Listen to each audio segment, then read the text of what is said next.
This is part 2 of the lecture on imaging of benign solid neck masses. Another type of tumor that arises from nerves is a schwannoma, which arises from the Schwann cells that provide myelin to peripheral nerves. Schwannomas are characterized by their smooth contours. When they arise within bone, they remodel the bone around them smoothly and have a very benign appearance.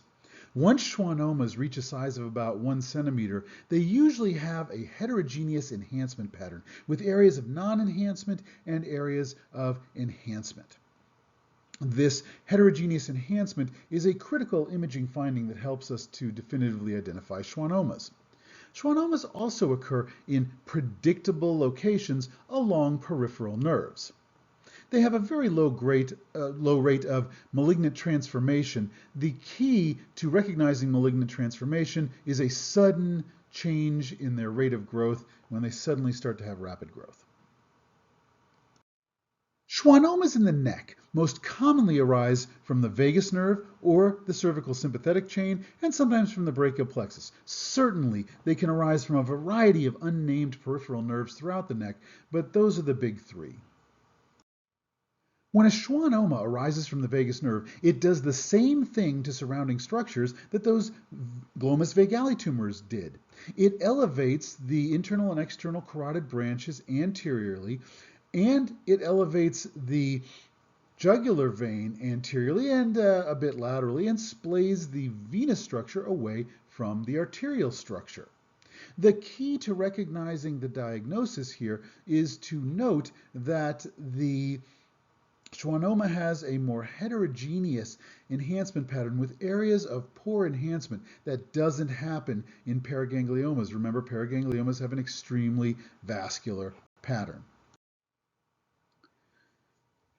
Here's another vagal schwannoma showing perhaps the heterogeneous enhancement pattern more clearly. Notice how the internal carotid artery here is displaced anteriorly, whereas the jugular vein is being displaced away from it. This one less anterior than in most cases. But a vagal schwannoma in that anterior displacement is the key. Here's a very similar looking tumor. This is a heterogeneously enhancing mass, very benign, well-defined margin, so it looks like a schwannoma, could easily be mistaken for a vagal schwannoma, but what's it doing to the vessels? Here's the internal carotid artery, here's external carotid branches, and there is the internal jugular vein. It is displacing this internal carotid artery mostly laterally and a little bit posteriorly. Vagal schwannomas don't do that. Vagal schwannomas arise right here in between these two vessels and push them both forward and away from each other. They're being displaced together out laterally. That's more characteristic of a cervical sympathetic chain schwannoma. This, by the way, is just the hyoid bone. Don't be confused by that. Schwannomas can also arise from any of the nerves in the brachial plexus. You can see on this coronal post-contrast image, this nerve is coming out and expanding. You can see that the tumor has the characteristic enhancement characteristics that we have been talking about with areas of non-enhancement and areas of brisk enhancement. It is accompanying the subclavian artery through the axilla, just as you'd expect for the brachial plexus as it runs through the axilla. So location, the key to making this diagnosis. Now this is a malignant peripheral nerve sheath tumor, and which is the malignant form of schwannoma, and you would know that because it would start to enlarge suddenly. But how do we know that this otherwise huge mass in the lower neck is actually arising from the brachial plexus and thus be specific in our diagnosis of a malignant peripheral nerve sheath tumor? Well, the key is this right here. What is that object? That object is the anterior scalene muscle. It is being displaced anteriorly, but it is still strong enough to indent the front of this mass. Why? Because this mass is running through the scalene triangle between the anterior scalene muscle and the middle and posterior scalene muscles. It is expanding the scalene triangle, but because it's running between those two, you know that this has to be part of the brachial plexus, because that and the subclavian artery, are what run through this scalene triangle. So location relative to the anterior scalene muscle, critical to defining this as a brachial plexus tumor, and then its large size and rapid rate of growth may indicate its malignant potential. So here's another schwannoma in about the same location as the last case. How do we know which nerve this arose from? Is this coming from the brachial plexus? Well, let's find the anterior scalene muscle and work from that. Here is the anterior scalene muscle. This is the subclavian artery. And the mass has nothing to do with them. It's going anterior to the anterior scalene muscle. So this is not arising from the brachial plexus, or it would be back here along with the subclavian artery. Instead, it's coming anteriorly, and what's it doing? It's displacing the common carotid artery anteriorly. It's displacing the internal jugular vein anteriorly. This is another vagal schwannoma. The cousin to schwannomas is the neurofibroma. Neurofibromas are most commonly sporadic lesions arising from peripheral nerves, but of course they're famous for arising multiply in patients with neurofibromatosis type 1, in which case they usually have a plexiform configuration. They do have potential for malignant degeneration into neurofibrosarcomas. We used to think that contrast enhancement was the best way to depict the malignant degeneration into sarcoma, but now we know that rapid rate of growth is really the better indicator, so imaging of these tumors doesn't require contrast.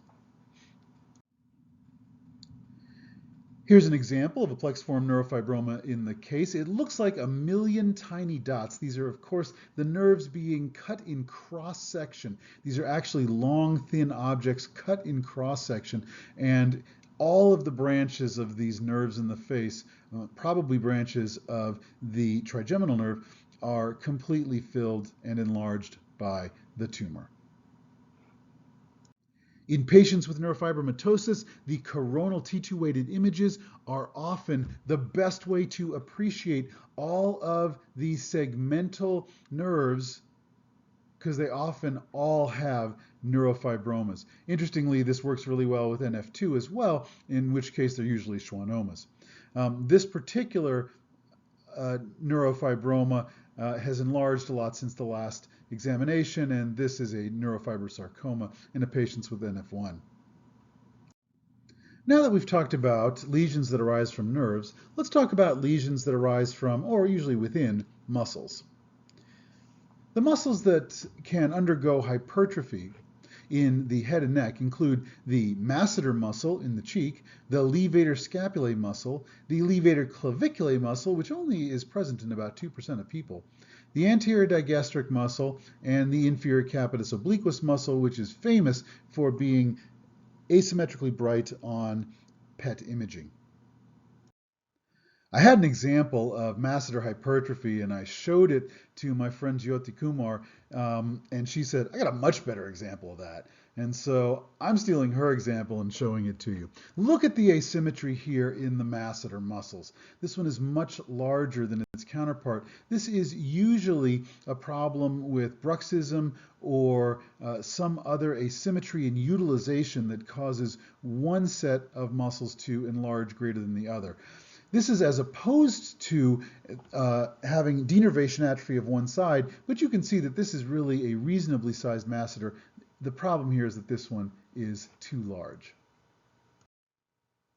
The levator scapulae muscle is an alternative muscle for elevating the scapula.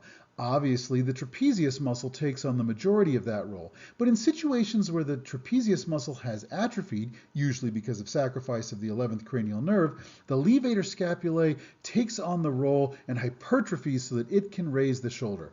Look at the normal size of the trapezius muscle on the unaffected side. See how atrophied the trapezius muscle has become on the left side of the body. And look how large the levator scapulae muscle has become in response. That's its normal size. Enlargement of the levator scapulae muscle in response to trapezius atrophy can cause a mass, a palpable mass in the lateral neck. This can be very confusing both clinically and radiologically, and is often confused with tumor recurrence. These patients with sacrifice of the 11th cranial nerve frequently had it sacrificed during a neck dissection for cancer. And so to have a new mass arise is obviously going to be very concerning. You need to be able to follow this up and down the neck and convince yourself that it's just hypertrophy of the levator scapulae muscle, which is an expected post-operative finding. The levator claviculae muscle is an inconstant muscle and is frequently present on only one side of a patient. Only 2% of people have a levator claviculae muscle. It occurs in a characteristic location in the middle of the posterior triangle of the neck. Right? So here's the normal posterior triangle, right, filled with fat, and here's the posterior triangle with this big muscle running through the middle of it. The asymmetry of the levator claviculae muscle can be very confusing for patients and for clinicians who palpate this asymmetry. But we should recognize it as a muscle. We can follow it from the lateral process of the upper cervical vertebrae down to the clavicle, where its job is to raise the clavicle superiorly. By following it along its course, it's easy to recognize this anomaly. Sometimes it's easiest to appreciate the levator claviculae muscle when you see it in a coronal reconstruction and you can watch it go along its entire path. Here it's pretty obviously not a lymph node. We often get asymmetry in the anterior digastric muscle. This can be because of atrophy in one muscle, or there can simply be aberrant slips of muscle. Sometimes one anterior digastric muscle inserts along with its counterpart, crosses over midline to insert with its counterpart, and you get an asymmetry, a palpable asymmetry under the floor of the mouth, which can be concerning in patients with prior cancer in this vicinity. The anterior digastric muscle is usually best evaluated in the coronal plane where you can follow it along its course. It can be hard to distinguish from surrounding muscles like the hyoglossus muscle or the mylohyoid muscle when you're only in the axial plane, but switching to the coronal plane usually makes it pretty clear where the anterior digastric is located. The inferior capitus obliquus muscle, one of my favorite muscles when discussing PET-CT. This muscle normally runs from the spinous process of C2 to the transverse process of C1, and for reasons that I don't completely understand, it frequently shows asymmetric uptake of FDG on PET imaging. This can be very confusing. Asymmetry really jumps out at us on PET imaging, but if you recognize its characteristic location and its characteristic course and configuration, you won't be fooled by the inferior capitus obliquus muscle. I really like being able to have a specific name for this muscle though, because when people come in and say, what's this asymmetric uptake? If you say, it's the inferior capitus obliquus muscle, everybody's convinced you know what you're talking about. Let's move on to inflammatory masses that we encounter in the neck. Sometimes the inflammatory masses arise within muscles and represent myositis, either autoimmune myositis or an infectious myositis or the sequela thereof. Inflammatory pseudotumor isn't limited to the muscles though, and it can also affect the carotid bulb, where we refer to it as carotidynia. Some people feel that this term is outdated and prefer to use the term idiopathic inflammatory pseudotumor of the carotid, but that's really a mouthful, whereas carotidynia is a pretty slick way to say it. Dermatomyositis is a systemic disease that affects muscles all over the body. When it affects the muscles in the neck, it generally attacks only the anterior musculature. You can see here on this T2-weighted image how much edema there is in the strap muscles, anterior to the larynx, and in the sternocleidomastoid muscles. When we switch over to contrast-enhanced imaging, you can see the inflammatory enhancement that comes from the fibrous infiltrative cells into these muscles. Myositis ossificans is generally the result of prior trauma to a muscle. It is seen on imaging as well-defined areas of calcification within the center of a muscle. It can enlarge the muscle, and it can certainly be a palpable mass.